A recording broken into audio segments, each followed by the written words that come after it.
Hi friends, நேற்று நடந்த match பார்த்தீங்கன்னா, லக்னோ விஸ் சிஎஸ்கேங்க. லக்னோ டாஸ் வின் பண்ணி பவுல் பண்ணாங்க. சிஎஸ்கே ஓப்பனிங் பேட்ஸ்மேன் பார்த்தீங்கன்னா, ரச்சின் ரவீந்திரா. அதன் பிறகு பார்த்தீங்கன்னா, ருத்ராஜ் கெய்க்வாட். இவங்க 2 பேருமே வந்து நல்ல ஒரு பார்ட்னர்ஷிப் கொடுப்பாங்க பார்த்தா, எப்பயும் போலவே ரச்சின் ரவீந்திரா வந்து விக்கெட்டை கொடுத்துட்டாருங்க. அதன் பிறகு பார்த்தீங்கன்னா, கேப்டனாக இருந்து ஒரு அதிசயத்தை புரிஞ்சுக்கிட்டாரு.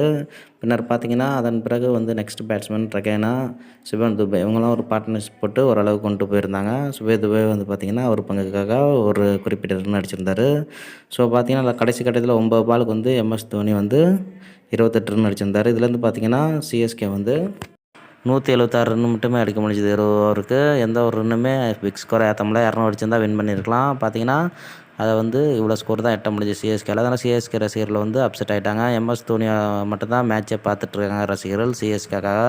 ஸோ பார்த்தீங்கன்னா, கடைசி வரைக்கும் போராடிய எம்எஸ் தோனி பார்த்தீங்கன்னா 9 பாலுக்கு 12 அடித்து அதிரடியான ஆட்டத்தை ஏற்படுத்தி 176 ரன் வரைக்கும் கொண்டு வந்தார். இதை தொடர்ந்து வந்து பார்த்தீங்கன்னா, லக்னோ ஓப்பனிங் பேட்ஸ்மேன் 177 ரன் அடித்தா வெற்றி என்ற இலக்குன்னு ஆடிய டிக்காக் அவர் வந்து பார்த்தீங்கன்னா, நல்ல ஒரு பார்ட்னர்ஷிப் போட்டு அரசியத்தை பிடிச்சிருந்தாரு. கேஎல் ராகுல் பார்த்தீங்கன்னா, அவர் பங்குக்காக 80 ரன் அடிச்சிருந்தாங்க.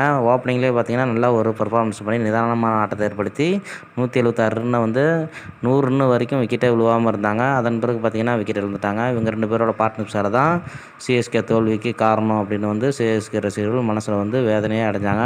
லக்னோ வின் பண்ணுறது காரணம் கேஎல் ராகுலும் டிக்காக்கும் ஓப்பனிங்கில் வந்து விக்கெட்டே கொடுக்காம ஆடி வந்து வின் பண்ணியிருக்காங்க அப்படிங்கிறத வந்து லக்னோ ரசிகர்கள் வந்து அவங்க மேலே ரொம்ப பாராட்டுறாங்க. இதுலேருந்து பார்த்தீங்கன்னா, கடைசி வரைக்கும் நல்ல ஒரு நிதான ஆட்டத்தை ஏற்படுத்தினது வந்து கேஎல் ராகுலும் டிக்காக்கும் ஓப்பனிங்கில் பெர்ஃபார்மன்ஸ் பண்ணதால் லக்னோ அணி வந்து 150 ரன்னு வெற்றியோட அடித்து முடிச்சிட்டாங்க. ஸோ பார்த்தீங்கன்னா, அந்த வீடியோ உங்களுக்கு பிடிச்சுன்னா மறக்காமல் சப்ஸ்கிரைப் பண்ணுங்கள். நெக்ஸ்ட் வீடியோவில் சந்திப்போம். நன்றி, வணக்கம்.